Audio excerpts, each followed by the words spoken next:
네, 교재 205쪽 보시면 돼요. 이제 행정행위라고 하는 파트인데 이번에 국가직 시험 봤듯이 여기서 한 5문제 이상 나왔죠. 그죠? 행정행위가. 그래서 이 1권의 거의 대부분이 이 행정행위라는 주제와 연관이 있는 것들입니다. 자, 행정행위라는 거는 우리 행정법에서 사용하는 특별한 개념입니다. 그래서 우선 행정의 의 거기 첫째 줄 밑줄 쳐주세요. 뭐라고 써 있어요? 실정법상의 용어가 아니라 학문상 정립된 개념이다. 응? 그러면 이게 무슨 뜻이에요? 실제 우리나라 어느 법에도 행정행위란 말은 없어요. 단어는. 응? 실제는 무슨 용어로 많이 쓰일까요? 뭐 영업 허가를 내준다, 응? 건축 허가를 한다, 세금 부과 처분을 한다. 이런 작용들이야 다. 근데 그런 것들에는 공통된 특성이 있어. 그래가지고 학문적으로 이렇게 일정한 공통된 성격을 갖고 있는 작용들을 다 묶어서 뭐라고 부르기로 했다는 거예요. 행정행위라고 부르자. 그리고 이렇게 행정행위에 해당하는 작용은 다른 행정작용하고 다른 특수성을 인정하자. 뭐 이렇게 된 거예요. 응? 자, 그래서 첫째 줄 실정법상 사용되고 있는 용어가 아니라 학문상 정립된 개념이다. 그러면 왜 만들어냈느냐? 학문적으로. 둘째 줄 끝에 보세요. 둘째 줄 끝에 거기 밑줄 쳐주세요. 뭘 위해서 만들어냈대요? 행정소송에 대응할 대상을 정할 필요성. 이 단어 붙여주세요. 그러니까 학문적으로 행정행위란 걸 왜 만들어냈느냐? 행정기관이 하는 수많은 작용들 중에서도 행정행위라고 우리 부를 수 있는 그런 작용만 뭐가 될 수 있도록 하자. 국민이 소송할 수 있는 대상으로 삼을 수 있게 하자. 이러고 만들어낸 거예요. 응? 그러면 행정기관이 하는 작용을 크게 둘로 나누면 어떻게 돼? 행정행위에 해당하는 작용과 그렇지 않은 작용 이렇게 나눌 수도 있겠죠. 그럼 행정행위에 해당하는 작용만 이게 위법하게 행해져서 나 이익을 침해한다. 그럼 뭐 가능해? 소송 대상으로 삼을 수 있어. 근데 행정행위가 아닌 작용은 소송 대상으로 삼을 수 없게. 뭐 이렇게 이제 일단 간단히 얘기하면 그런 식의 구분이 된 거죠. 응? 자, 그리고 이제 넷째 줄부터 읽어보시면 어떻게 돼요? 우리 강학상의 행정, 이게 학문상 얘기하는 행정행위는 실제 법에서는 아까 얘기했죠. 무슨 영업 허가를 한다, 응? 또 운전면허 정지 처분한다. 이렇게 다양한 용어로 실제는 사용되고 있는 건데 공통된 특성을 갖고 있다. 이러면서 다 학문적으로 행정행위라고 묶고 말하기로 하고 공통된 논리를 적용하자는 거죠. 그래서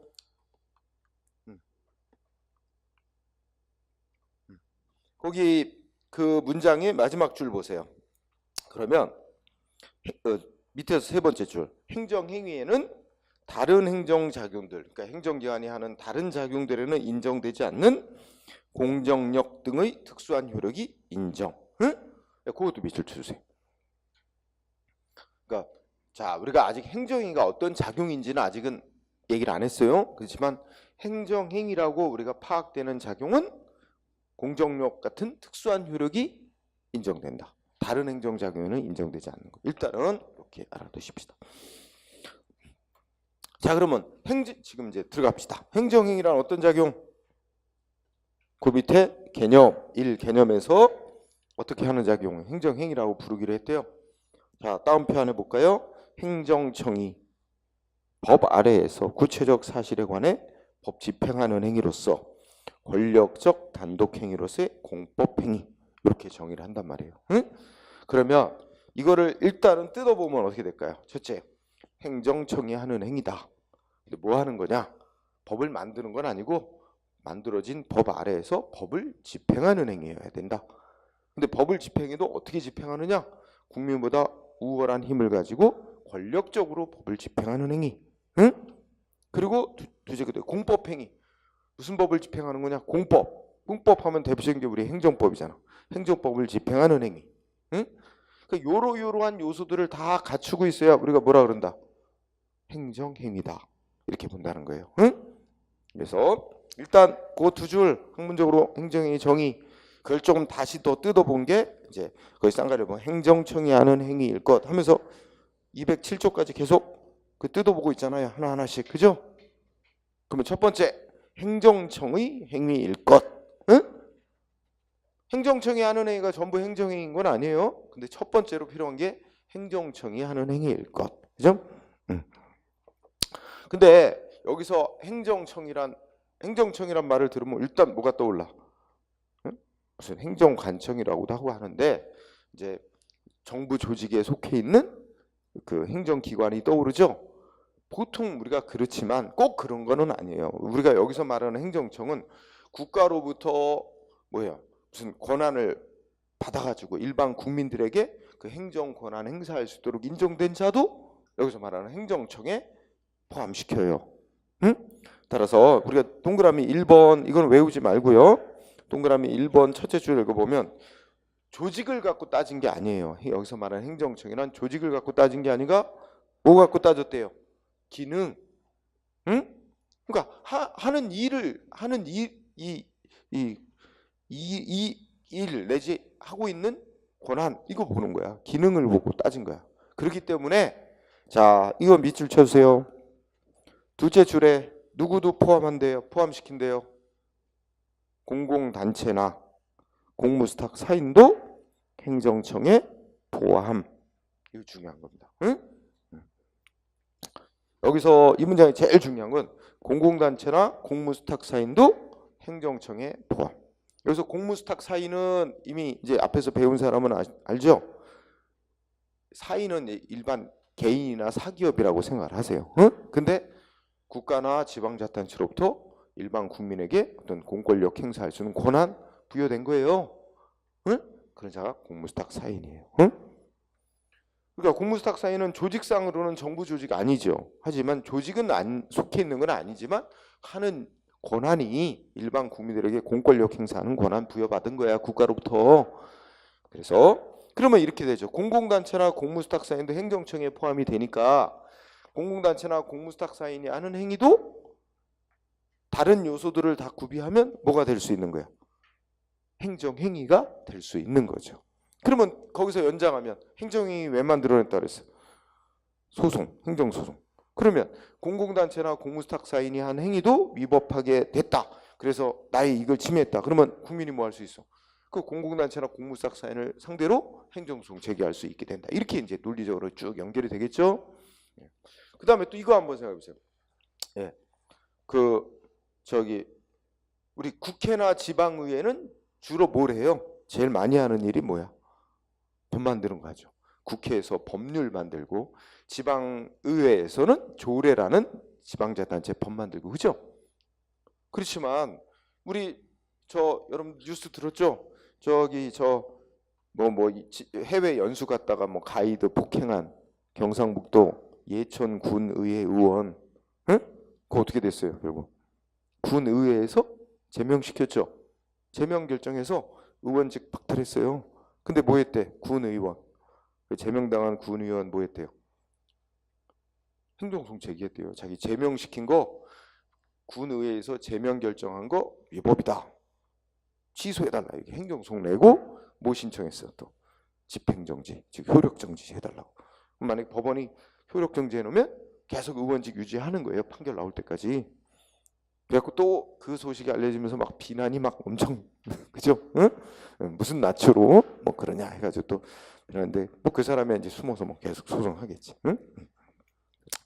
그러니까 지금 말씀드린 게 두 번째 끝에 국회나 지방의회. 그러니까 지방의회도 법만 만드는 게 아니라 무엇도 했어 아까 지방의회 소속 지방의회 의원 징계하는 결정했죠. 이런 거 할 때는 이게 법 만드는 행위라는 게 아니라 법 집행하는 행위라는 거예요. 응? 그럴 때는 그 지방의회에서 지방의원 징계 결정한 거 이건 뭐가 될 수 있어? 행정청으로서의 지위에 그런 권한을 행사한 거예요. 법 만드는 게 아니고 응? 행정기관과 같은 위치에서 행정을 한 거예요. 그렇기 때문에 그게 뭐예요? 지방의회에서 군의원 징계 결정하는 거 행정행위의 성격을 가진다. 그러니까 소송 대상으로 삼을 수 있게 된다. 이런 논리가 나오는 거죠. 응? 자, 그래서 하여튼 동그라미 1번 하여튼 제일 중요한 건 조금 아까 밑줄 쳤듯이 공공단체나 공무수탁 사인도 행정청에 포함될 수 있다. 응? 그래서 우리 동그라미 2번 눈으로 읽었어요? 읽어보세요. 우리나라 행정절차법, 행정심판법, 행정소송법에서도 바로 이렇게 정부 조직에 속하는 기관만을 행정청이라고 하지 않고 이렇게 그 하는 기능을 보고 행정청이라고 정의를 해요. 그래서 그 밑에 우리 행정절차법, 행정심판법 보면 뭐라고 돼 있어요? 이 법에서 말하는 행정절차법 같은 법에서 말하는 행정청이란 행정에 관한 의사결정에서 국민에게 자기 이름으로 표시하는 국가 또는 지방자치단체의 소속 기관뿐만 아니라 그 밖에 법령이나 자치법규에 따라 행정 권한을 가지고 있거나 위임 또는 위탁받은 공공단체나 그 기관 사인을 다 말한다. 그러니까 뭐예요? 그 공공단체나 공무수탁 사인도 포함될 수 있다는 거 아니에요? 그렇죠? 예. 자, 행정청은 이렇게 기능적 의미에서 넓게 범위를 잡는다. 자, 다음 페이지 가보세요. 그 다음에 그러면 지금 우리가 뭐 공부하고 있어요? 행정행위 공부하고 있는 거죠? 응? 행정행위라고 하려면 첫 번째 지금 기능적 의미에서 박한 행정청이 하는 행위여야 돼. 첫 번째가. 근데 행정청이 하는 행위가 다 행정행위인가? 아니다. 두 번째 어떤 성격을 갖는 행위여야 돼요? 응? 쌍가루 2번 구체적 사실에 관해 법 집행. 여기선 키워드를 법 집행 행위로 보세요. 응. 구체적 사실에 관해 법 집행하는 행위여야 뭐가 된다? 행정행위가 될 수 있다. 그러면 법을 집행하는 게 아니라 법을 만드는 행위를 하면 그건 행정행위라고 할까요? 안 할까요? 아니라 그러겠죠? 네. 따라서 동그라미 1번에서 둘째 줄 보세요. 둘째 줄에 따라서 행정청이 하는 행위라도 일반적 추상적인 규범, 즉 법을 만드는 작용. 우리 대통령도 법 만들고 장관도 법 만들고 이거 배웠었잖아요. 응? 그러면 행정기관이라 할지라도 말하자면 두 번째 끝에 행정입법 만드는 행위, 행정입법 있죠? 행정기관이 법 만드는 행위는 행정행위다 아니다? 아니다. 요거 하나. 응? 모든 사람에게 적용되고 응? 불특정 사안에 계속 반복 적용되는 성격을 갖는 일반적이고 추상적인 성격을 갖는 그런 규범, 이 법을 만드는 작용을 하는 것은 행정행위에서 제외. 응? 응. 그러면 여기 동그라미 2번이 아주 중요한데요. 동그라미 2번에 둘째 줄 무슨 단어가 나왔어요? 일반 처분이란 용어나. 이게 이제 워낙 학문적으로 굳어진 단어라서. 자, 일반 처분. 동그라미 치시고. 일반 처분. 네. 일반 처분 하면은 공부할 거 두 가지 성격 공부하세요. 일반 처분은 어떤 성격이래? 어떤 성격을 갖는 작용을 일반 처분이라고 부른대요? 그 앞에 있죠? 뭐래요? 일반적이면서 구체적인 성격을 갖는 거예요. 응? 거기서 일반적이란 말의 뜻 설명 다 들어있어요. 일반적이란 말의 뜻은 뭔 뜻? 대상자가 불특정 다수인이란 말이에요. 응? 일반 사람들 다 대상으로 한다 이렇게 생각하면 돼요. 일반 사람들에게 다 효과 미치는 행위, 응? 불특정 다수인 대상. 그 다음에 구체적이란 성격은 뭐예요? 특정 시간, 특정 장소, 어떤 특정한 경우에만 이게 적용되는 효과 미치는 경우를 구체적이라고 표현하는 거예요. 응? 그러면 일반 처분의 성격은 뭐라고요? 일반적이면서 구체적인 성격을 갖는 조치. 응? 이것도 뭐로 본다? 결론. 셋째 줄 끝에. 응? 둘째 줄 끝에. 뭐로 본다고요? 이것도 행정행위의 일종으로 본다. 응? 결론. 그러면 알고자 하는 게 핵심이 그거죠. 우리 이제 일반 처분이라는 용어로 부르는 조치들이 있는데 일반 처분이란 것 일반적이면서 구체적인 성격을 갖는 조치를 말하는 거다. 응? 근데 일반 처분도 원래 일반 처분의 성격 갖는 게 일반적이면서 구체적인 게 원래 법의 속성도 하나 갖고 있어요. 모든 사람을 대상으로 한다는 일반적인 성격, 그죠? 근데 또 우리가 구체적인 법 집행행위의 성격, 구체적인 성격도 갖고 있어서 약간 이게 법의 성격 반, 또 하나는 구체적인 법 집행 조치의 성격 반 이래가지고 애매했는데 오늘날은 뭐로 포함시킨다고요? 행정행위로 포함시켜요. 행정행위로 보게 되면 우리가 앞으로 배워나갈 행정행위에 관한 특별한 논리를 그대로 적용하고 행정소송 대상이 될 수 있도록 하는 거죠. 응? 응. 자, 그 밑에 예가 나와 있어요. 근데 좀 세부적으로 하지 말고 뭐 인적 일반 처분, 물적 일반 처분 또 이렇게 구분해서 보긴 하는데 이제 사람에게 직접 하는 거냐 아니면 물건에다가 어떤 조치를 해놓으면 모든 사람에게 이제 효과가 발생하는 거냐 뭐 이렇게 해서 구분하는 건데 그거 그렇게 세부적으로 나누지는 말고요. 그 안에 예를 좀 보세요. 인적 일반 처분으로 들어지니 예를 들어 뭐가 나왔어요? 응? 특정한 일시 장소에서의 집회 금지, 응? 통행 금지. 생각해 볼 수 있죠? 그러면 어떻게 돼요? 일단 누가 대상입니까? 사람. 불특정 다수인을 대상으로 하는 효과 미치는 거죠. 근데 특정한 시간, 장소, 응? 예를 들어서 뭐 3.1절 기념식을 광화문 광장에서 한다. 그러면 어떻게 돼요? 응? 오늘 그러면 광화문 광장 몇 시부터 몇 시 사이 통행 금지시키잖아요. 그 도로. 그럼 어떻게 돼요? 모든 사람들 운전자 다 통행 금지. 모든 사람에게 효과 발생하죠. 다만 특정 장소, 특정 시간, 거기에 한해서만 일회적으로 효력 발생하고 그 다음에 없어지는 겁니다. 그죠? 그러니까 일반 처분의 성격을 갖는 거죠. 그 다음에 물적 일반 처분의 대표적인 예는 뭐가 들었어요? 둘째 줄 끝에 각종 용도 지역 지구 지정. 응? 여기다 좀 더 그거를 예를 들면 우리 공부한 사람 있겠지만 뭐 어디를 개발 제한 구역으로 지정하는 거 있죠? 그 소위 그린벨트. 개발 지역구로 지정하는 건 특정 지역을 개발 지역구로 지정. 그죠? 그럼 모든 사람들 거기에 그 개발 행위 못하게 금지돼 있죠? 응? 모든 사람에게 효과 발생하는 거죠? 그래서 그런 거. 그다음에 또 뭐 있습니까? 대표적인 거. 주차 금지 구역 지정 같은 교통 표지판 설치. 응? 또 개별 공시지가 결정. 뭐 이런 것들이 있습니다. 그런 예들을 공부하세요. 이런 것들이 일반 처분의 성격을 갖는 거다. 일반 처분은 오늘날 행정행위로 보고 행정행위로 보니까 행정소송 대상이 될 수 있도록 하는 겁니다. 응? 네, 그 정도 요건 약간 암기. 자, 그러면 이제 행정행위가 되기 위해서는 행정행위라고 우리가 파악을 하기 위해서는 지금까지 두 가지 요소 공부한 거예요. 첫째, 행정청이 하는 행위. 그 중에서 구체적 사실에 관해 법 집행하는 행위. 그리고 또 세 번째 요소도 같이 해야 돼. 쌍가루 뭐 공법행위. 그죠? 그럼 공법행위란 건 뭘 의미한대요? 쉽게 얘기해서 행정법 집행하는 행위. 응? 그래서 공법행위 동그라미 1번. 첫째 줄 공법에 근거한 행위. 공법을 집행하는 행위일 것. 공법에 근거한 행위를 말하는 겁니다. 응? 자, 따라서 첫째 끝에 보니까 이렇게 되죠. 행정행위가 우리가 공법행위라는 것은 행정기가 아까 말한 행정청이 하는 행위의 근거가 공법이라는 거다. 행위할 수 있는 근거가 그 행위한 결과로 나타나는 효력까지 공법적이어야 하는 것은 아니다. 그래서 효과는 뭐일 수도 있어요. 공법적인 효과가 나올 수도 있고 사법적인 효과가 나올 수도 있고. 응? 그래서 어쨌든 제일 중요한 건 뭐라고요? 응? 공법에 근거한 행위만을 말한다. 응? 그 공법 행위라는 말이다. 그러면 세 번째 요소까지 또 충족됐다. 그것만 갖고도 아직 부족. 그죠?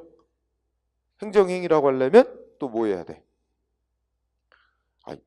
행정청이 법 집행에서 행정법 집행에서 상대방 국민하고 사이에 뭐가 생겨야 돼? 권리 의무에 직접 효과를 발생하는 행위해야 돼. 우리가 행정행위 왜 만들어냈다 그랬지 아까? 소송 대상이 되게 하기 위해서. 응? 그럼 국민이 소송하려는 건 어떤 때 소송해?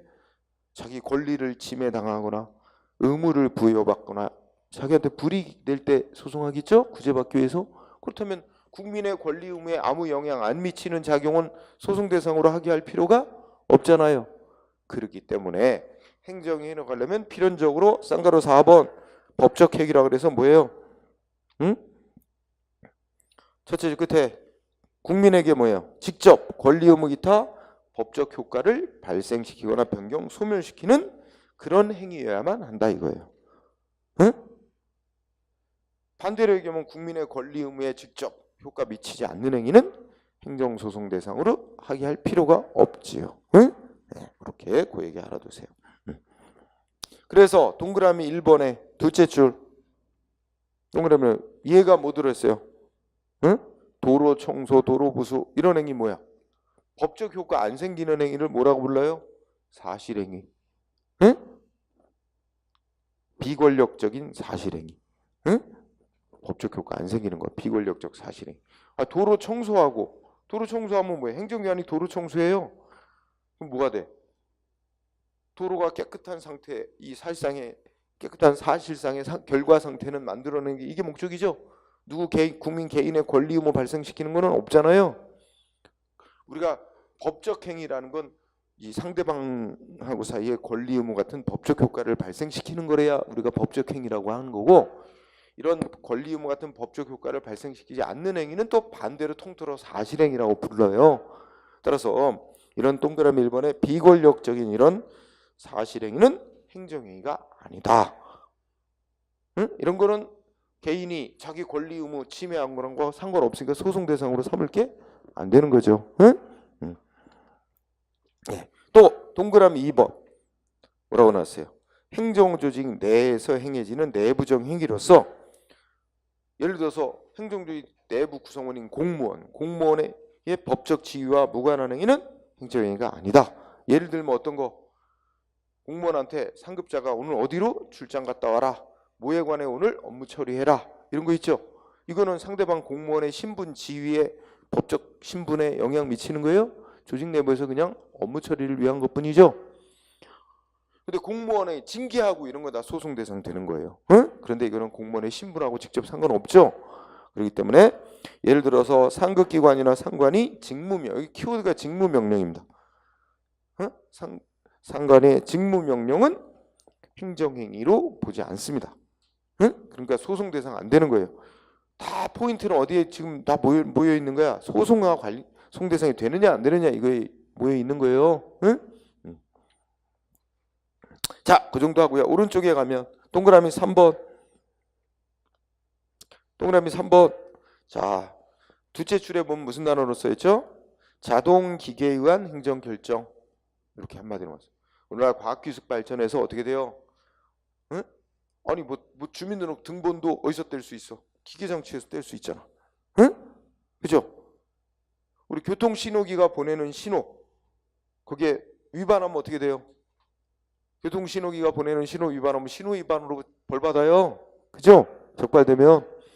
근데 교통경찰관이 하는 신호 안 따르면 똑같아요. 벌 받아요. 신호 위반, 도로교통법상 신호 위반으로 벌 받아요. 신호 위반하면 범칙금 6만 원이에요. 승용차 기준 6만 원 내야 돼. 운전면허 벌점 15점. 응? 그러니까 어때요? 옛날 같으면 다 교통경찰관이 수신호. 근데 과학기술 발전해서 교통신호기로 신호 보는데 똑같아요. 뭐 내용적으로 뭘까요? 국민에게 의무 부과하는 조치예요. 신호에 따르라고. 응? 이렇게 시대 변화, 과학기술 발전에 따라 점점 행정 업무 처리가 기계장치를 통해서 행해지는데, 이런 것도 뭐예요? 방식만 달라졌을 뿐 결국 행정기관의 법 집행행위로서 국민에게 권리 의무 발생시키는 조치라고 봐서 뭐로 인정한다는 거야? 행정행위로 본다. 그렇죠? 응? 네. 그 다음에 동그라미 4번 중요합니다. 자, 판례는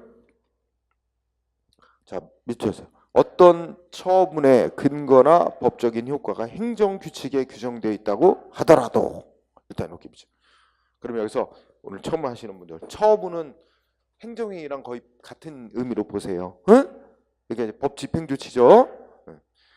근데 행정기관이 어떤 법 집행한 행위가 그 행위의 근거나 법적인 효과가 행정규칙에 규정돼 있대. 우리 지난 시간까지 행정규칙 공부했잖아. 행정규칙은 법의 일종인데, 행정기관은 법인데 행정조직 내부법이에요. 응? 그렇죠? 근데 행정규칙이라는 행정조직 내부법에 규정돼 있다 하더라도, 어쨌든 셋째 줄 끝에 상대방의 권리나 의무에 직접 영향을 미치는 행위라면 뭐가 된대요? 행정소송 대상이 되는 처분에 해당한다. 이게 핵심이에요. 그리고 실제 우리 대법원 판결에서 인정한 대표적인 예가 바로 불문 경고 조치입니다. 응? 불문 경고 조치. 여기 예 세 가지 써놨어요. 응? 근데 불문 경고 조치 지난 4월 6일 날 시험에 나왔죠. 국가직에서 나왔나 소방직에서 나왔나 모르겠어. 불문 경고 조치 나왔어요. 소방직에서 낸 것 같다. 그죠? 그래서 이 불문 경고 조치가 뭐야? 어떤 공무원에게 원래는 이게 징계받을 정도의 뭐 잘못을 크게 한 거야. 공무원이 징계받을 정도의 잘못을 크게 했는데 이번에는 징계를 안 하기로 한다. 응? 여러 가지 참작해서 징계를 안 하기로 하고 대신에 경고하는 거예요. 응? 그게 불문 경고라고 하는 조치예요.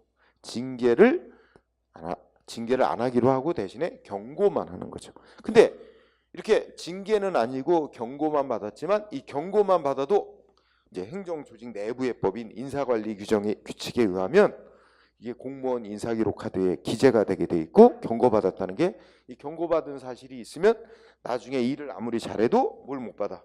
표창이나 이런 거 대상에서 제외되고 뭔가 과거에 잘해갖고 표창 받은 게 있어도 징계받을 위반 행위하면 그 표창 받은 것 공적 때문에 징계를 감경받을 수 있는데 그걸 또 감경 못 받게 된대요. 이런 경고받은 게 있으면. 응? 그러니까 결국은 이 공무원에 대한 경고 조치가 법적으로는 징계에 해당하는 건 아니지만 징계 처분은 아니지만 인사관리 규칙에 규정돼 있어서 상대방인 공무원에게 향후 뭐예요? 법적으로 불리하게 효과가 정해져 있어요. 그렇다면 뭐래? 공무원에 대한 불문 경고 조치도 행정소송 대상이 되는 거로 봐야 옳다. 이게 대법원 판결이에요. 응?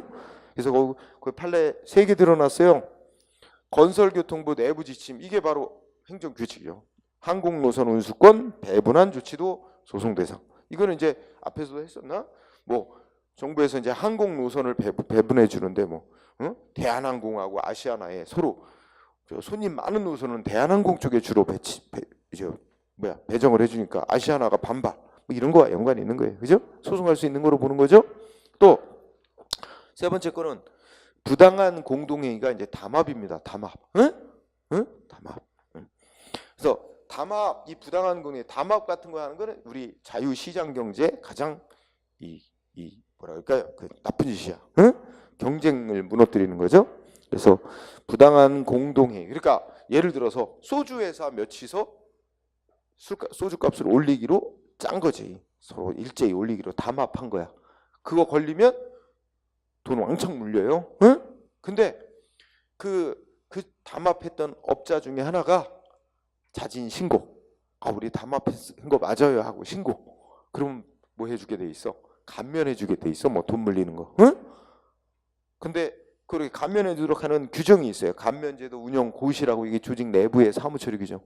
그러면 부당한 공동행위자가 자진 신고를 했는데 그리고 감면해달라고 신청을 했어. 나 자진 신고했으니까. 근데 감면을 안 해줬나 봐.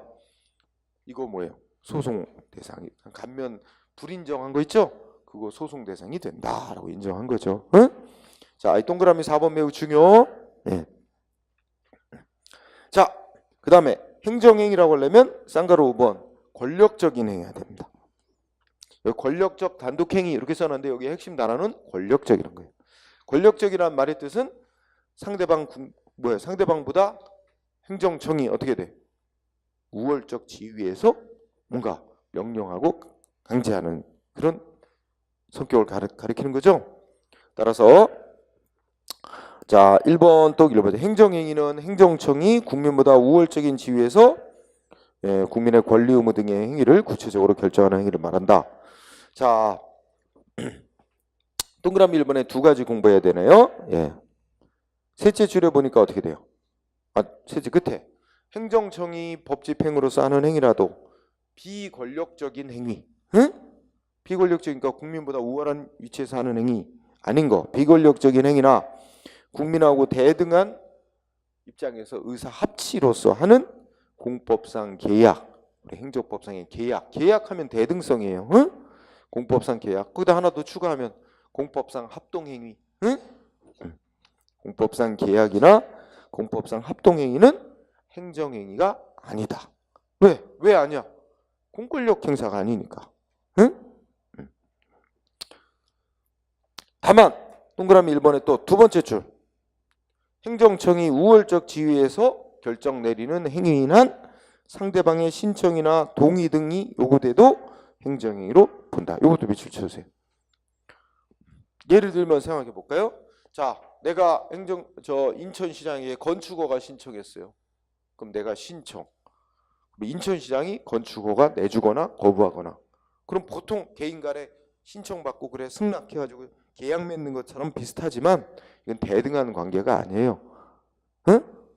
나는 오히려 그러니까 이때 허가를 결정하는 행정기관이 우월한 지위를 갖고 있어요. 그럼 나는 우월적 지위를 갖고 있는 행정청에다 내리는 법이 정한 요건을 구비했으니 나한테 허가 내주는 결정을 해달라 하고 약자 입장에서 신청하는 거예요. 그러면 상대방 신청을 받아서 하거든 상대방의 동의를 얻어서 하든 어디까지나 결정은 행정청이 우월적 지위에서 결정 내린다면 그것도 뭐로 본다? 행정행위로 본다. 응? 여기 1번에 그래서 두 가지 공부하는 거죠. 하나는 이렇게 공권력 행사가 아닌 비권력적인 행위는 행정행위에서 제외. 응? 그 다음에 상대방의 신청 동의를 받아서 하는 행위라도 어디까지나 행정기관이 우월적 지위에서 결정하는 행위라면 그런 행정행위로 인정. 여기 두 가지가 들어있어요. 응? 그 다음에 동그라미 2번. 신청을 받고 거부하는 행위도 행정행위입니다. 응? 그래서 여기는 하나 더 붙으면 첫째 끝에 뭐예요? 신청권 있는 자의 신청. 우리가 이제 앞에서 공부했던 거 한번 떠올려 보세요.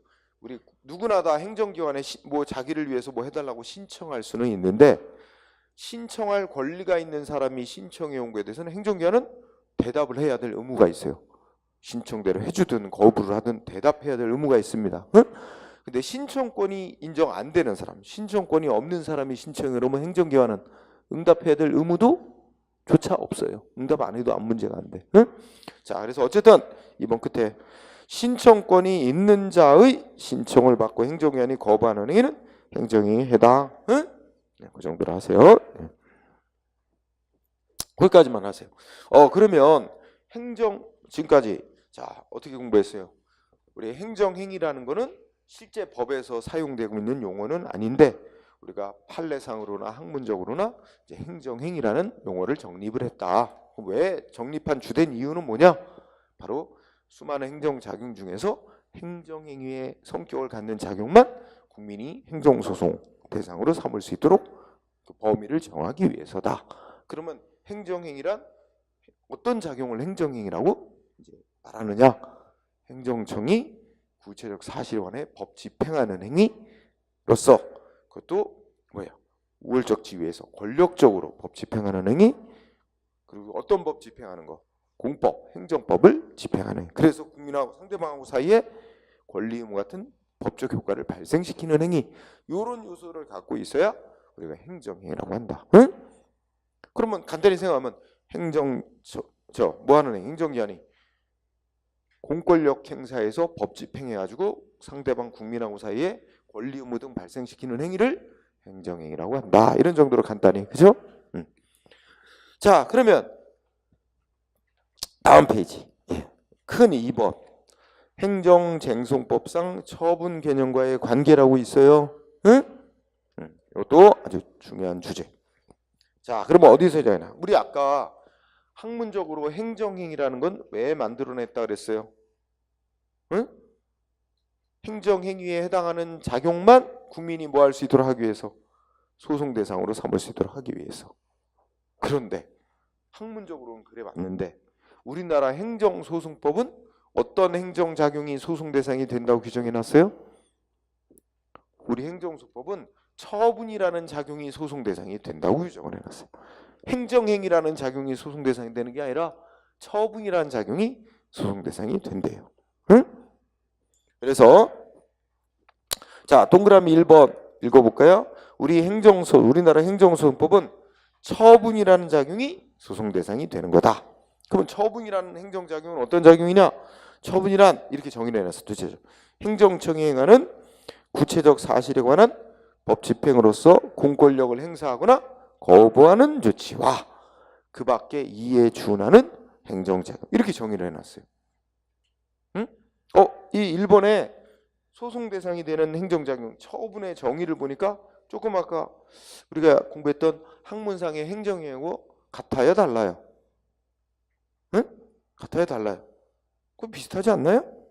응? 아까 학문상 행정청이 구체적 사실행위나 법 집행으로서 행하는 권력적 단독 행위로서의 공법행위 이렇게 정의됐잖아. 그거 비슷하지 않나요? 여기도 행정청이 구체적 사실의 법 집행하는 행위로서 공권력을 행사하거나 거부하는 조치. 응? 근데 끝에 뭐가 달려 있어? 그 밖에 이에 준하는 작용. 이게 좀 붙어 있죠. 응? 그래서 이게 약간 논란이 생기는 거예요. 그래서 이제 동그라미 2번에 가면 시험은 이제 동그라미 2번과 관련돼 있습니다. 2번 가면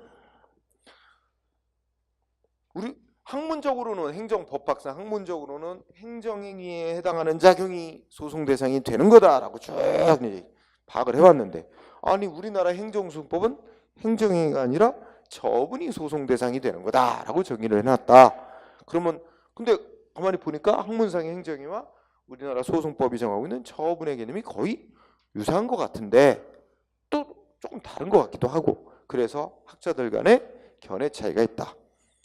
야 이게 학문상 행정행위와 우리나라 소송법상의 처분이라는 작용이 같은 걸 규정한 거다. 똑같은 걸 표현만 조금 다를 뿐 사실상 똑같은 걸 규정한 거다. 이렇게 해석하는 견해를 이원설. 응? 아니다. 좀 다르다. 해석하는 견해가 이원설. 그럼 우리는 이렇게 이해하고 공부는 뭘 해야 돼? 우리나라에 많은 사람들이 학자들이 찬성하는 견해. 우리 다수설, 통설이라고 해야 되나? 우리 다수견해는 어떤 설이? 일원설이야, 이원설이야? 응? 이원설. 그럼 우리가 기억해야 되는 건 이원설. 근데 거기서 머무르면 안 돼. 이원설은 일단 결론이 뭐야? 아, 좀 다르다. 학문상의 행정행위와 우리 소송법에서 정하고 있는 처분행위라는 작용은 조금 다른 거다. 이원설. 근데 어떻게 다르냐? 어떻게 다르대요? 어느 쪽이 어느 쪽보다 더 넓은 개념이래? 응? 행정행위가 처분보다 넓은 개념이래요? 처분이 행정행위보다 넓은 개념이래? 처분이 더 넓은 개념이다. 그래서 결론 어디 나왔어요? 두째 줄이죠? 행정소송법이 규정하고 있는 처분의 개념이 처분이라는 작용의 개념이 강학상 즉 학문상 얘기하는 행정행위보다 넓은 개념이다. 이렇게 파악하는 이원설이 우리나라의 뭐야? 다수 견해입니다. 그러면 뭐 이미 이제 책에 써 있는 것도 보이는데 자 우리 행정소송법에서 소송 대상이 되는 작용은 처분이 소송 대상이 된다 이랬잖아요. 그리고 학문적으로는 어떻게 돼요? 우리가 강학상이라고 하죠. 학문상 행정행위의 개념. 어느 쪽이 더 넓은 거로 본다 그랬어요? 처분이 더 넓은 거로 보죠. 그러면 행정행위는 이 안에 들어있는 거예요. 그죠? 그러면 어떻게 될까요? 행정행위에 해당하는 작용은 다 어디에 포함돼? 처분에 포함되니까 다 우리나라 행정소송법에 있어 소송 대상이 되는 거죠. 그렇다면 여기는 뭐야? 여기는 여기 여기는 이제 중복되는 부분이고 여기 부분은 뭘까요? 학문상의 행정행위는 아닌 작용인데 소송법상의 처분에는 해당이 돼서 소송 대상이 될 수 있는 게 있겠죠. 그죠? 그래서 그런 게 뭐냐면 이게 잘 모르더라도 요쪽 영역 여기 말고 예를 들어 이게 권력적 사실행위라고 하는 게 있어요. 권력적 사실행위. 예를 들면 어떤 게 있을까요? 뭐 건물 강제 철거라든지 우리 앞에서 배운 거 따지면 교도소장이 뭐 한 거 있었어? 교도소장이 수용자의 서신을 검열하는 행위 공부한 적 있죠? 검열행위. 이거 뭐라고 했어? 우리 헌법재판소가. 이거 권력적 사실행위로서 행정소송 대상이 되는 처분에 해당한다 그랬어요. 그죠? 근데 보세요. 사실행위잖아요. 법적인 행위가 법적 효과를 직접 발생시키는 행위가 아니라 사실행위. 그러니까 이거는 어떻게 돼요? 학문상의 행정행위에 해당이 될까요? 안 될까요? 학문상의 행정행위에 해당이 돼요? 안 돼요? 아니 행정행위는 아까 그 행위로 인해서 국민하고 상대방하고 사이에 직접 법적 효과를 발생시키는 행위만 행정행위로 한다 그랬잖아. 학문상의 행정행위는 아니에요. 그렇지만 우리 행정소송법상 뭐에는 해당이 돼요? 처분에는 해당이 되는 거예요. 그리고 결국 행정소송 대상이 되는 거죠. 그래서 그럼 우리나라의 행정소송법은 왜 행정행위가 소송 대상이 아니고 처분이 소송 대상이라고 했느냐? 독일은 행정소송법에 행정행위가 소송 대상이 되는 거다라고 딱 이렇게 규정을 해놨다는 거지. 근데 우리나라는 행정행위라고 규정 안 하고 처분이라고 규정해놨어요. 그죠? 이거는 거기 처분의 개념 정의를 보면 끝에 가서 그 밖에 이에 준하는 행정작용 이게 있잖아. 그걸 더 붙여놔서 점점 이 시대 변화에 따라서 행정작용이 다양해지고 국민의 권리의무에 영향 주는 행정작용 방식이 다양해지니까 그런 것도 소송 대상으로 포함을 시킬 여지를 주기 위해서 남겨놓기 위해서 조금 이렇게 넓게 규정을 해놨다라고 이해하는 겁니다. 응? 자, 그래서 어쨌든 중요한 거는 동그라미 2번. 응? 처분하고 학문상의 행정행위하고 어느 쪽이 더 넓은 개념으로 보느냐? 이게 중요합니다. 응? 그런데 자 이제 정리하는 거. 그러면 이 처분하고 행정행위는 엄밀한 의미에서는 조금 다른 거죠. 좀 다른 거지만 이 처분의 거의 99%가 뭐예요? 행정행위에 해당하는 작용이 될 거예요. 그래서 거의 그냥 행정행위는 처분과 거의 같은 말처럼 사용이 됩니다. 응?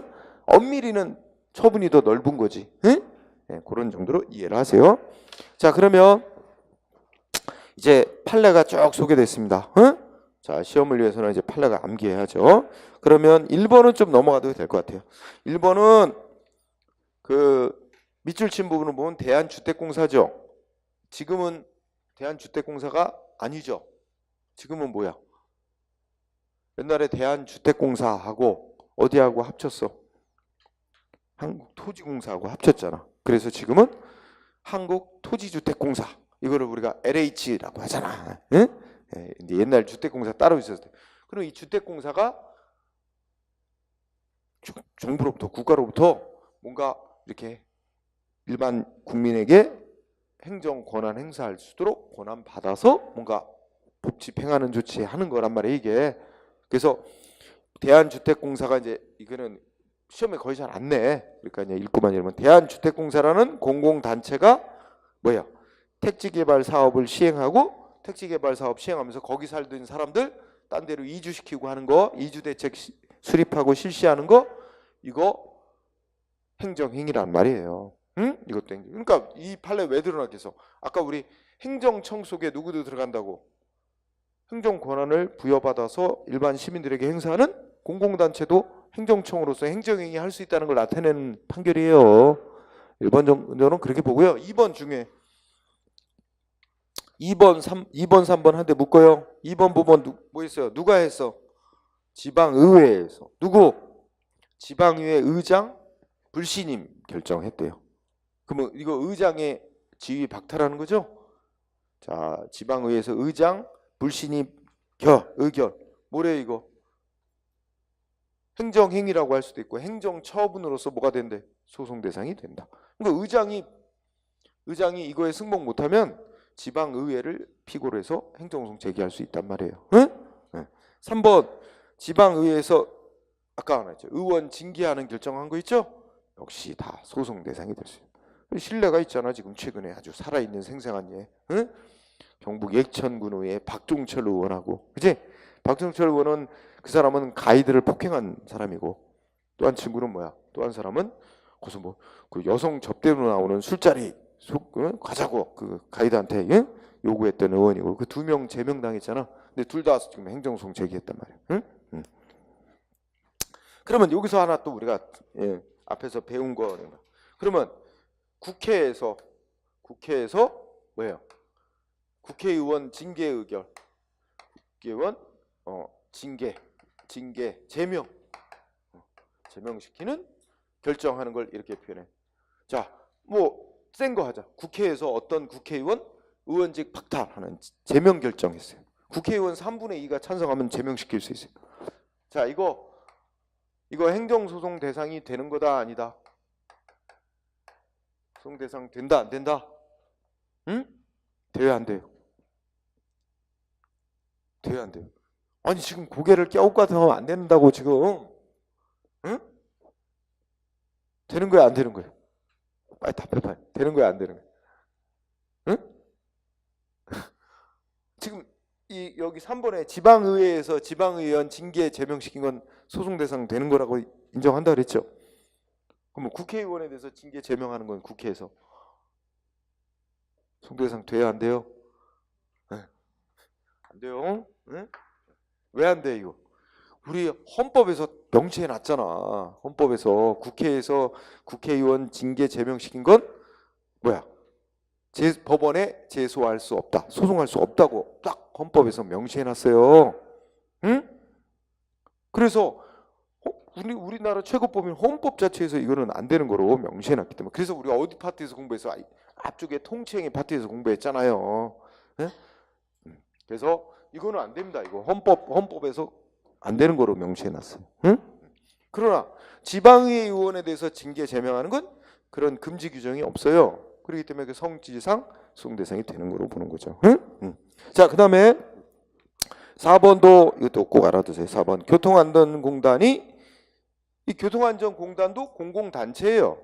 근데 공공단체인데 이 교통분담금이란 걸 뭐 운전자에게 이렇게 이제 부과하도록 법에 의해서 권한 받은 거야. 행정권한.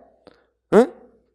그래서 교통안전공단이 운전자 등에게 교통분담금 납부하라고 통지하는 것, 국가로부터 이런 행정 권한을 부여받아서 일반 시민들에게 공권력 행사로서 부과하는 거기 때문에 행정소송 대상이 되는 처분의 성질을 갖는 거다. 응? 자, 우리 공부 요령은 이거 제목 딱 읽고 이거 처분을 하고 인정했다 안 했다 그거 암기해야 되는 거예요. 응? 네. 그 다음에 5번은 이번 시험에 나왔죠. 응? 자, 이거 문장 긴 거 키워드로 공부하면 횡단보도 설치. 응? 횡단보도 설치. 그 앞에 횡단보도는 이제 경찰에 설치합니다. 자, 횡단보도 설치행위 소송 대상이 되는 처분이다 아니다? 처분이다. 그죠? 그러면서 왜 그렇게 인정했대? 눈을 쭉 읽어보니까 횡단보도를 설치하면 운전자나 보행자나 그에 따라 지켜야 될 의무가 있잖아. 그렇죠? 그 불특정, 이것 우리가 아까 배운 거 적용하면 일반 처분이야. 불특정 다수의 운전자 보행자에게, 응? 다 똑같은 권리 의무 발생시키잖아요. 그렇죠? 자, 5번 이번 시험에도 나왔어요. 그 다음에 6번 개별 토지 가격 결정. 정부에서 왜? 땅값 매년 연초에 결정하죠? 그겁니다. 그럼 모든 사람들에게 그에 따라 세금이 부과되고 다 이런 기준이 돼요. 응? 개별 토지 가격 결정. 7번 토지거래 허가구역 지정. 이거는 우리나라는 원래 땅 사고 팔고 자유예요. 그런데 땅 투기 막 일어나는 곳 있죠? 이런 데는 국토교통부 장관이 거기를 지정을 해요. 여기는 투기가 막 일어나는 곳 해서 투기 과열지구 이런 거로 지정했고, 그 지정된 구역 안에 땅은 뭐 하래요? 토지거래 허가를 받아야만 그 거래 효력을 인정한다. 그러면 땅을 지네들끼리 사고 팔고는 계약은 자유롭게 맺을 수 있어요. 그런데 계약 맺은 거 갖고 그 시군구청한테 신청해야 돼요. 시군구청장에게. 그래서 투기 목적으로 거래하는 게 아닌지를 검토를 받고 승인을 받아야만 그 거래 계약대로 효력이 발생하도록 정부에서 감독하는 겁니다. 승인 해주는 건데, 그래서 토지거래 허가구역으로 지정되면 결국 토지 소유자 및 그 거래하는 자들의 권리와 자유를 제한하는 효과를 갖는 거죠. 그래서 처분이다. 행정소송 대상. 그 다음에 8번 청소년 유해 매체물이라고 결정 고시하면, 이것도 일반 처분이에요. 응? 그죠? 어떤 만화책이 청소년 유해 만화다라고 이제 결정하면 어떻게 돼요? 그러면 모든 사람들이 이제 어떻게 돼요? 청소년에게 판매하거나 빌려주거나 이런 거 다 금지되는 의무가 발생하는 거죠. 네. 이것도 다 우리가 아까 배운 거면 일반 처분에 해당한다고 볼 수 있는 거예요. 그죠? 그 다음에 9번은 여러분들 한번 공부하면 안 까먹는데 시험에 잘 나오는데 그 어떤 행위가 성희롱에 해당하는 행위다라고 결정 내리고 그에 대해서 시정 권고 조치 내린 거 있죠? 국가인권위원회에서. 이거 꽤 잘 나온 사례죠. 이것도 뭐래요? 응? 이 결정 내리면 성희롱 행위자로 결정된 자의 인격권에 상대방의 권리에 영향을 미친과 동시에 그 성희롱한 자가 소속돼 있는 그 기관은 전 직원 대상으로 막 예방교육 실시해야 되고 이런 의무가 발생하도록 돼 있기 때문에 이것도 소송 대상이 될 수 있는 처분이라고 봐야 된다. 그러니까 이거에 대해 승복 못하면 소송할 수 있는 거야 상대방. 응? 다 시험에 잘 나오네요. 9번까지 잘했죠. 그 다음에 11번 친일 반민족 행위자 재산조사위원회에서 재산조사키로 개시 결정. 여기 제목으로 잡으세요. 자, 어떤 사람의 재산이 과거 본인이나 저 부모가 일제에 친일한 대가로 얻은 땅인지 이거 조사하기로만 결정 내려도 그 땅 소유자는 여러 가지 법적으로 의무가 발생한다는 거예요. 응? 그렇기 때문에 재산조사키로 개시 결정만 했어도 이것도 처분에 나간다고 봐야 된다. 응? 자, 그 다음에 12번, 12번, 13번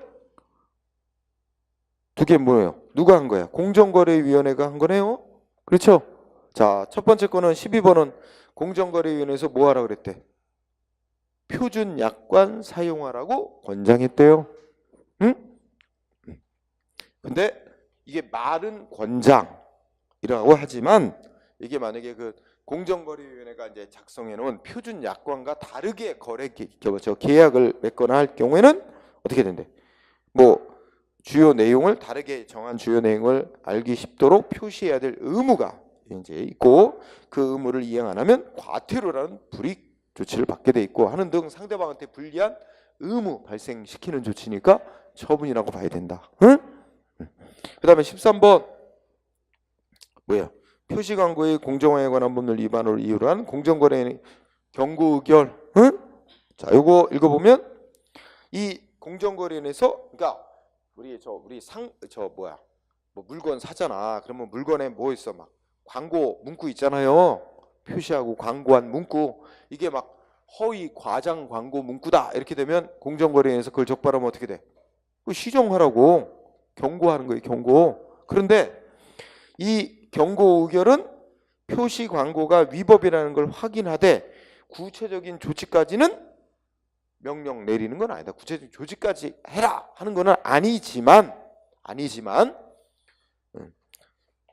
즉 둘째 줄에 명하지는 않는 것으로, 그러니까 이제 의미상으로는 그것까지 명하지는 않는 것이지만 사업자가 장래 다시 똑같은 또 위반 행위를 할 경우 과징금을 부과하거나 그 부과 액수 정도의 영향을 주는 고려 사항이 되게 돼 있기 때문에 이 상대방 사업자의 자유 권리를 제한하는 효과를 가지기 때문에 소송 대상이 되는 처분이라고 인정해야 된다. 응?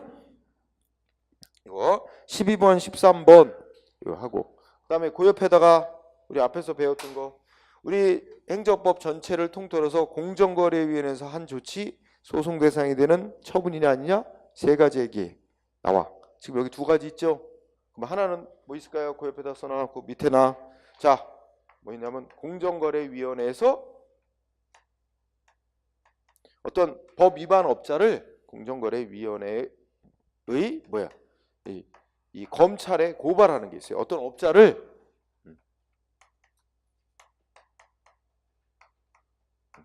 자 공정거래위원회가 어떤 법 위반한 업자를 검찰에 고발하는 조치.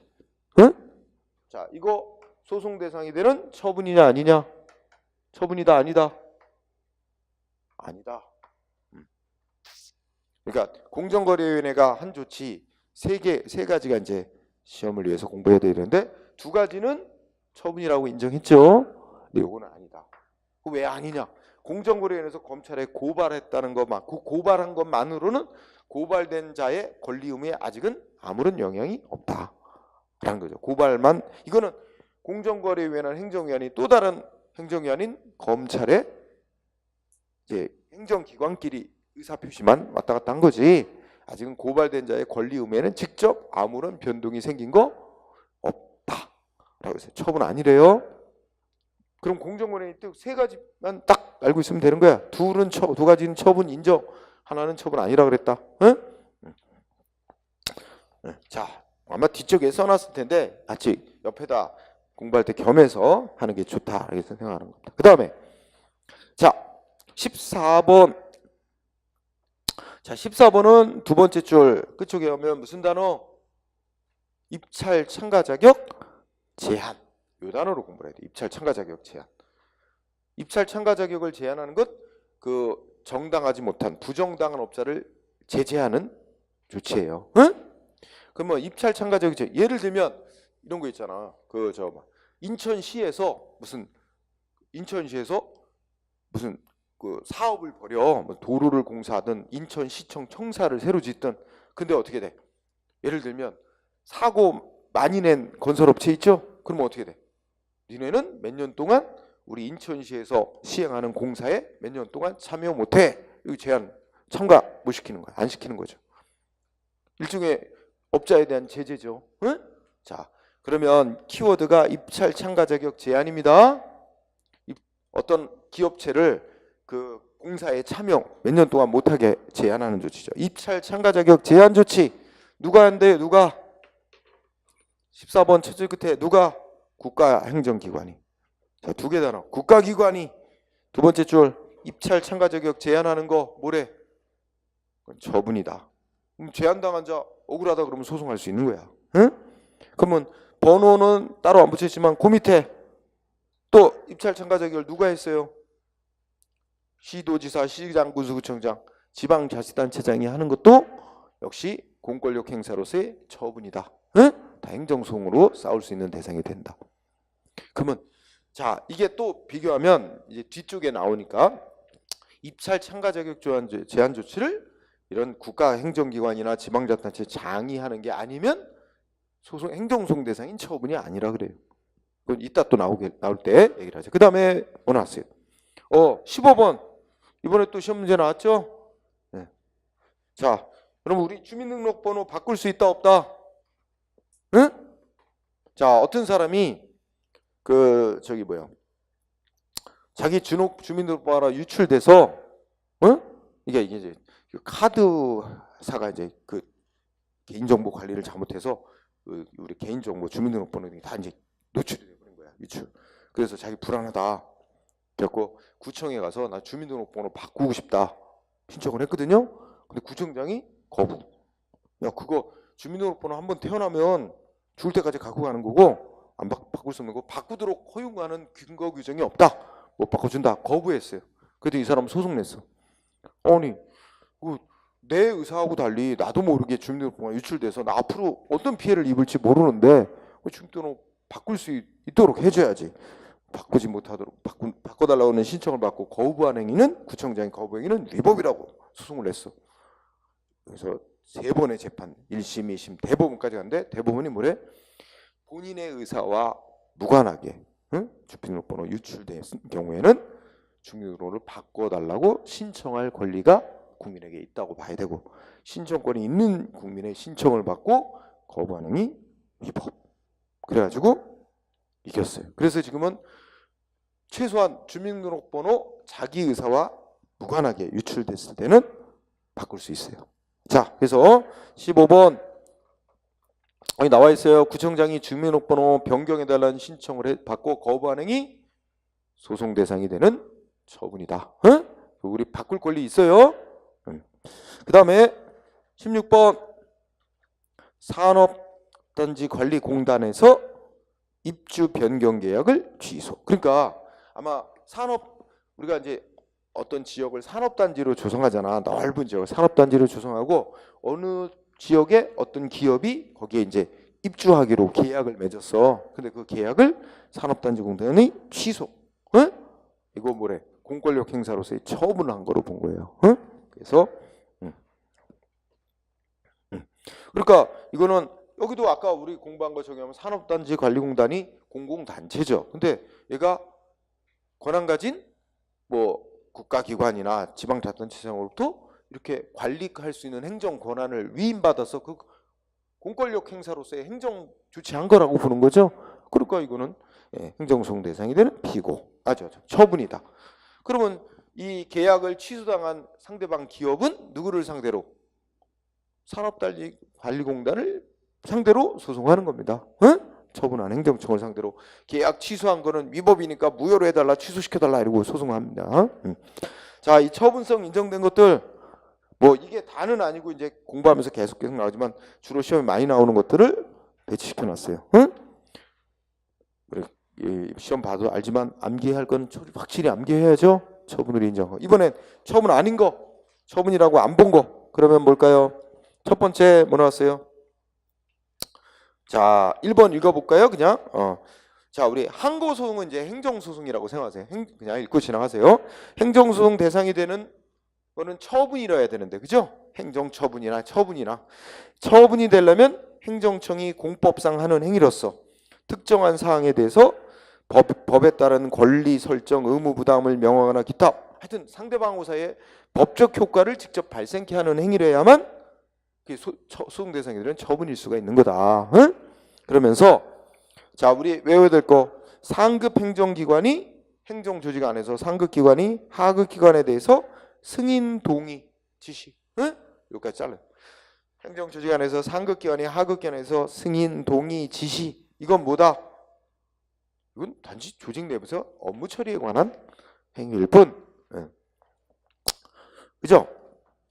국민의 권리 의무에 직접 영향을 미치는 것이 아니기 때문에. 결론은 뭐래요? 처분 아니다. 국민이 이거 갖고 소송 대상 할 수 없다는 거죠. 그 다음에 2번 판례 첫째 줄, 시장이 뭐 했대요? 국립공원의 경계를 측량하고 표지 설치한 행위. 요거예요, 제목이. 뭐 누가 했는지 중요한 게 아니고, 경계 측량하고 표지판, 국립공원 경계 측량하고 표지판 설치한 행위. 이건 단지 그에 앞서 뭐가 먼저 있을까? 어디서부터 어디까지가 국립공원 지역이다 라고 지정이 있겠죠? 국립공원으로 지정하는 행위는 처분입니다. 왜냐하면 국립공원으로 지정되면 그 지정된 구역 안에서는 법에 따라 산나물 캘 수 있어요. 요새? 국립공원 안에 가서 나물 캘 수 있어요? 그런 거 다 금지죠. 처벌돼요. 그러니까 국민에게 각종 의무를 발생시킵니다. 국립공원으로 지정되면 그 지정된 구역 안에서는 일정한 행위 못하도록. 근데 이미 국립공원으로 지정이 되고 난 후에 거기다가 이제 경계를 측량하고 표지판을 세운 거는, 설치해 놓은 건, 그는 이미 국립공원 지정된 다음에 그 경계를 표시하기 위한 사실 행위로서 하는 것일 뿐, 그거 자체로는 국민의 권리 의무에 아무런 직접 변동을 일으키는 건 없다. 국립공원으로 지정하는 행위가 처분이지. 경계 측량하고 표지판 설치하는 행위는 그거는 국민의 권리 의무에 직접 아무런 효과를 생기게 하는 건 없기 때문에 처분이 아니다. 경계 측량, 표지 설치는 처분 아니다. 그 다음에 3번, 이것도 이번 시험에 나왔어. 그죠? 이건 앞에서도 공부했어. 입찰 보증금 국고기속 조치 예산회계법상. 이거 원래 논리가 어떻게 돼? 과거의 예산회계법에 따라 국가가 상대방 업자하고 체결하는 계약은 사법상 계약을 맺는 것이고, 계약을 맺으면서 입찰한 업체한테 어떻게 돼? 보증금을 받아놨다가 그 낙찰자인 그 계약자인 기업이 계약대로 공사를 제대로 안 하면 그 보증금을 국가가 가져버리는, 그죠? 그런 것으로서 사법상 계약으로 정한 의무 이행을 확보하기 위한 조치에 해당하니까 사법관계고, 상대방 보증금 돌려달라고 싸우려면 민사소송으로 싸워야 된다, 이런 판결이 있어요. 우리 시험에 나왔잖아. 그래서 이거는 처분 공권력 행사인 처분 아니에요. 사법관계일 뿐이야. 민사소송으로 다투어야 될 문제야. 자, 오른쪽 4번. 자, 여기서 키워드는, 자, 첫째 줄에 뭐죠? 지방자치단체가 개인으로부터 기부받은, 기부채납은 그냥 무상 기부받았다고 생각하세요. 기부받은 부동산을 기부한 자에게 너 일정기간 무상으로 사용해라 하고 허용하는 행위를 하죠. 이거 뭐 하는 거래? 이거 사법상 계약 맺는 거예요. 공권력 행사인 처분 아니다. 그러면 그 기부자가 일정 기간 사용한 다음에 사용기간 연장을 해달라고 또 신청했어. 근데 거부했어, 지방자치단체장이. 그럼 거부한 건 공권력 행사야? 아니다. 너하고 사법상 계약 더 연장 안 할래 하는 대등한 관계에서의 의사표시일 뿐이다. 응? 이거 상대방 연장 안 해준 거 갖고 싸우려면 인사소송으로 싸워야 된다는 얘기입니다. 행정소송이 아니라. 4번. 그 다음에 5번. 서울시 지하철공사에서 지하철공사 직원 징계한 거.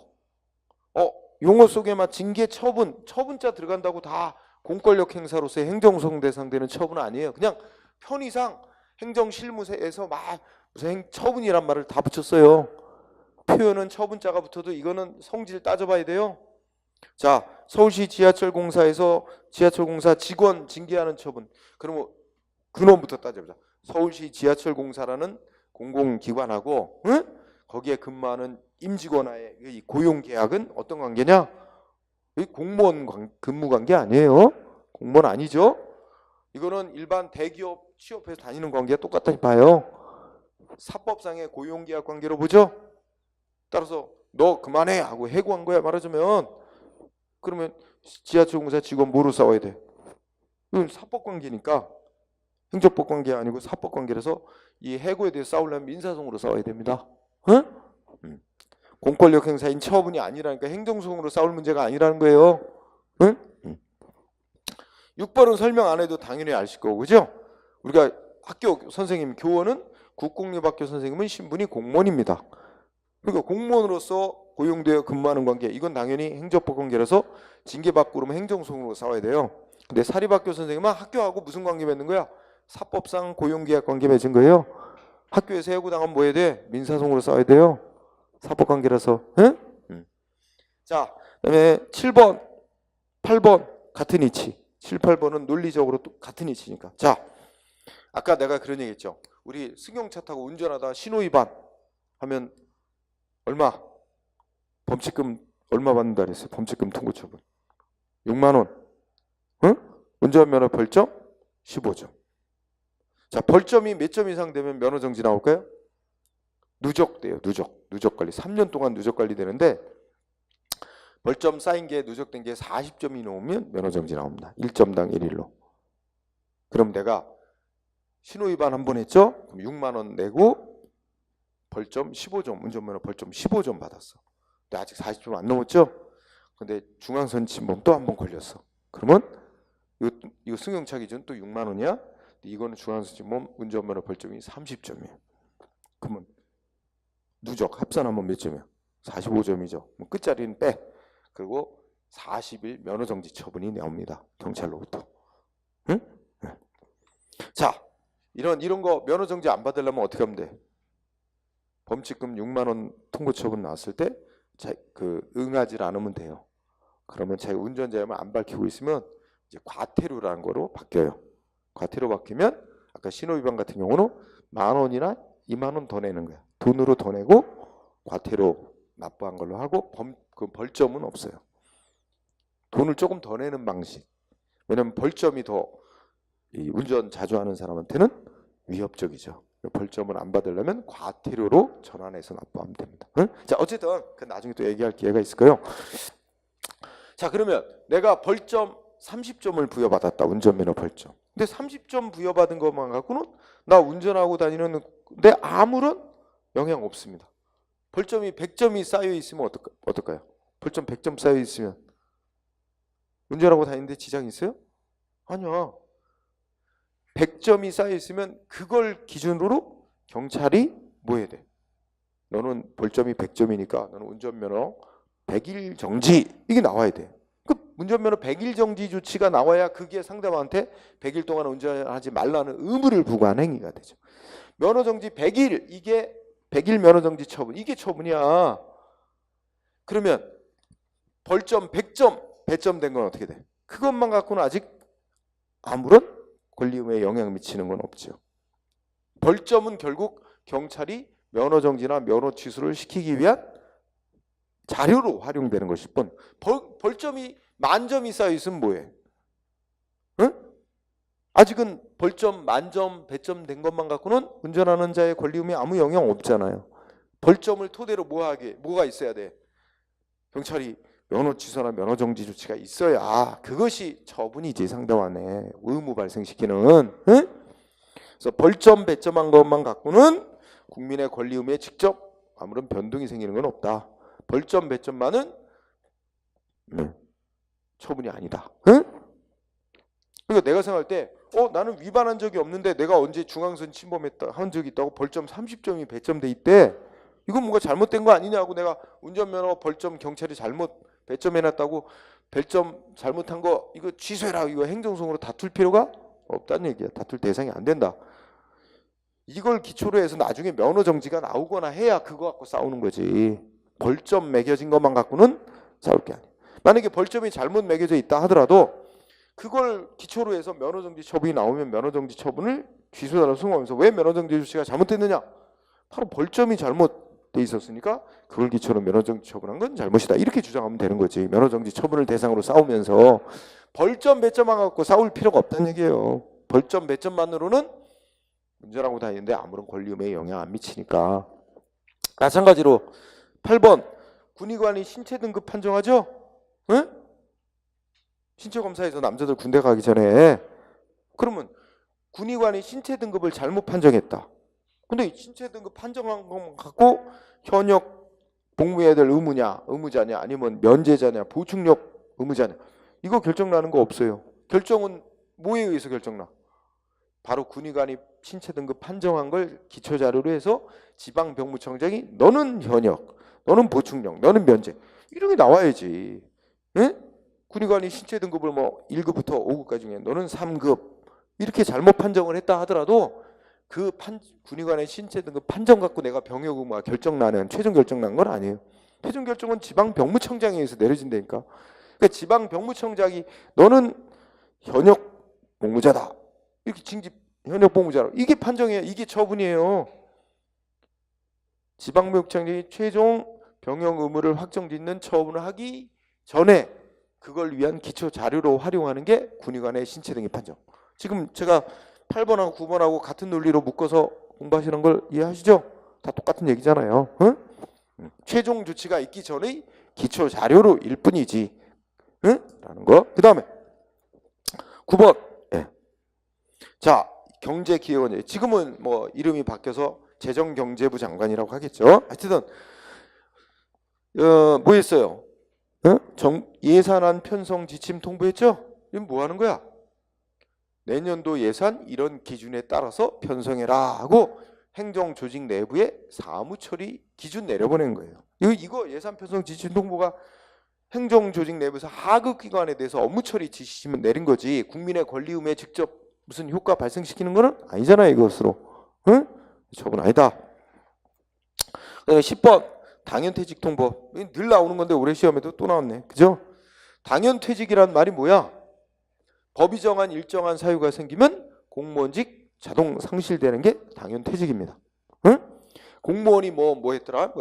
뭘 잘못해서 무슨 징역형 재판 확정 선고받았다. 그러면 공무원직 자동 상실이에요. 아무 조치 안 취해도 인사 조치 없어도. 응? 그래서 공무원법에 공무원이 이러이러한 사유가 생기면 당연 퇴직된다라고 그 사유가 있죠. 쭉 나열되어 있습니다. 응? 그러면 어떤 공무원이 있었는데 그 법이 정한 사유가 발생해서 이 사람 법이 정한 사유 발생과 동시에 어떻게 된 거예요? 곧바로 공무원 신분 상실됐죠. 아무 조치 안 해도 상실되는 거예요, 법적으로. 그런데 또 친절하게 인사기관이 어떻게 했어요? 당신 이렇게 법 몇 조에 해당하는 사유가 발생했기 때문에 당연 퇴직돼 있습니다 하고 인사발령 통지서를 보낸 거야. 해당 그 공무원이었던 사람에게. 그러면 해당 인사발령 통지서 당연 퇴직된다고 통보해 줌으로 인해서 그 통보가 있어야 공무원직 상실되나요? 아니죠. 그 통보는 상대방의 공무원 권리 신분지 없어지는 거에 아무 영향 없는 거예요. 하나마나 안 해도 공무원 신분은 이미 상실된 거예요. 법이 정한 사유 발생과 더불어. 따라서 당연 퇴직됐다고 통보하는 행위 법적으로 아무런 효과 없는 겁니다. 그 통보 그러니 상대방 국민의 권리 의무에 아무 영향 안 미치는 거니까 소송 대상이 될 이유가 없지요. 거꾸로 얘기해서 당연퇴직 통보를 소송해서 당연퇴직 통보한 게 잘못이다. 위법이다 하고 판결 나온다 해도 이 사람 공무원 신분 상실된 건 뭐 그대로 있는 건데 뭐 그 무슨 의미가 있겠어요, 그죠? 자, 그러면 10번하고 같은 이치로 당신 정년 퇴직됐습니다 하고 정년 퇴직 통보하는 것도 똑같겠죠. 이미 정년에 도달돼서 공무원 신분 상실된 사람한테 정년 퇴직 통보서 보내봐야 통보서 보내는 건 이미 퇴직됐다는 걸 한 번 더 알려주는 의미밖에 없지. 통보에 의해서 비로소 공무원 신분 상실되는 거 아니지 않습니까? 똑같죠? 당연 퇴직 통보, 정년 퇴직 통보. 그다음에 11번. 자, 혁신도시 선정행위. 응? 이 혁신도시 이제 노무현 정부에서 지방 균형 발전 차원에서 각 그 시도 단위마다 하나 도시를 선정을 해서 그 정부에서 국가에서 예산을 많이 지원해서 지방을 육성하는 정책으로 한 거예요. 응? 그래서 이 혁신도시로 지정을 받으면 그 예산이 많이 배정돼서 도시가 새로 발전하죠. 그러니까 지역마다 이제 경쟁이 치열했는데 이 사건은 이제 강원도에서 있었더니 강원도에서 이 혁신도시를 지정받기 위해서 춘천하고 원주하고 경합을 많이 벌였대요.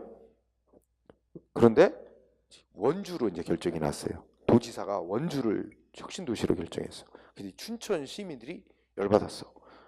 가뜩이나 춘천은 좀 낙후된 이미지가 있어요. 오래된 춘천이 원래 제일 1도시였잖아. 강원도에 도청 소재지가 제일 큰 도시. 근데 지금은 춘천보다 원주가 더 커졌어. 이 서울하고 더 가깝고 고속도로로 직통 연결되고 하니까. 그런데 그래서 춘천은 낙후된 도시를 좀 그 혁신 도시로 지정받아갖고 좀 발전하려고 했는데 원주로 지정이 되니까 시민들이 이제 반발 소송했는데 혁신 도시로 선정하는 거는 결국 국가가 여러 가지 정책적 관점에서 재량으로 결정을 해서 어느 도시로 할지를 정한 다음에 거기다 예산을 지원, 많은 예산을 지원. 그러면 혁신 도시로 지정된 지역의 주민들이 받게 되는 혜택은 국가의 어떤 공익 목적에 따른 사업 실시로 반사적으로 주민들은 이익을 얻게 되겠죠. 응? 그럼 탈락한 주민들이 그런 이익을 얻지 못하는 것, 사람들이 법으로 보장된 이익을 누리지 못하게 되는 건 아니에요. 춘천 시민들이 그런 반사적으로 불이익을 받는 것뿐이지. 응? 그래서 혁신도시 입지 선정행위도 처분이 아니다. 즉 탈락한 주민들의 무슨 권리를 침해한 행위는 아니라는 겁니다. 응? 자, 다음 페이지. 12번은 거의 안 나왔어. 자, 13번 아까 뭐였어요? 공정거래에서 고발 조치한 거 나왔죠? 처분 아니라 그랬어요. 그 다음에 14번은 무슨 단어가 키워드? 입찰 참가 자격 제한. 근데 입찰 참가 자격 나오면 제한하면 누가 하냐가 중요하다니까요. 여기서는 입찰 참가 자격 제한 조치를 누가 했대요? 뭐 공기업, 옛날 말로 공기업. 뭐 그래서 구체적으로 시험에 많이 나오는 게 동그라미 1번이었습니다. 동그라미 1번. 그 중에서도 1번이 제일 나와. 누가 했대? 한전, 한국전력공사. 한국전력공사가 어느 기업체하고 너네하고는 몇 년간 우리 한국전력공사가 시행하는 공사에 니네는 업체는 참가 못해. 니네 뭐 옛날에 뭐 공사 줬더니 엉터리를 했잖아. 아니면 뭐 니네 뭐 사고 많이 내는 회사 아니야? 그러니까 니네는 우리 한국전력공사가 시행하는 무슨 공사에 몇 년간 참여 못해 하고 제한하는 조치한 거. 이거는 국가로부터 무슨 공권력 행사하도록 권한을 받아서 하는 게 아니라 기업 대 기업의 관계에서 대등관계에서 니네하고는 계약 안 할래 하는 거절행위다 이거죠. 에? 사법상의 계약 거절행위에 불과하다 이거죠. 에? 그래서 이거는 그러면 이 거절당한 상대방 기업이 소송하려면 무슨 소송으로 해? 한국전력공사를 상대로 민사소송으로 싸울 문제지. 이거는 공권력 행사로 했어야 처분을 한 게 아니니까 행정소송으로 싸울 문제가 아니다. 이런 얘기죠. 응? 그래서 아까 정리하면 아까 공정거래위원회가 한 조치 3가지가 문제되는데 고발 조치는 처분 아니라 그랬고, 그죠? 나머지 2가지는 처분이라고. 또 아까 입찰 참가 자격 제한하는 조치를 국가행정기관이 아니라 지방자치단체장이 하는 거는 공권력 행사로서의 처분, 행정소송 대상. 그런데 한국전력공사 같은 공사, 한전력공사에서 하는 입찰 참가 자격 제한하는 조치는 공권력 행사인 처분이 아니라 사법상의 통지행위에 불과. 너네하고는 계약 안 할 거야. 이런 민사소송으로 싸울 문제 이런 거. 자, 이게 여기까지 한 게 거의 지금 얘기한 게 시험에 거의 나옵니다. 매 시험마다 나옵니다. 응? 그 다음에 행정행위는 다른 행정작용하고 다른 특성들이 인정이 되는데 여기 뭐 그 공권력 행사니까 법에 엄격히 구속받고 특수한 효력으로서 공정력, 전속력 뭐 이런 거 인정된다. 근데 이거는 그냥 여러분들 한번 읽고 지나가도 됩니다. 어차피 공부하다 보면 뒤에 공정력 이런 거 다시 상세히 배워야 돼요. 응? 그럼 큰 틀에서만 여러분들이 공부하시고 자 쉬는 시간을 가지고 그 다음에 이어가도록 합시다.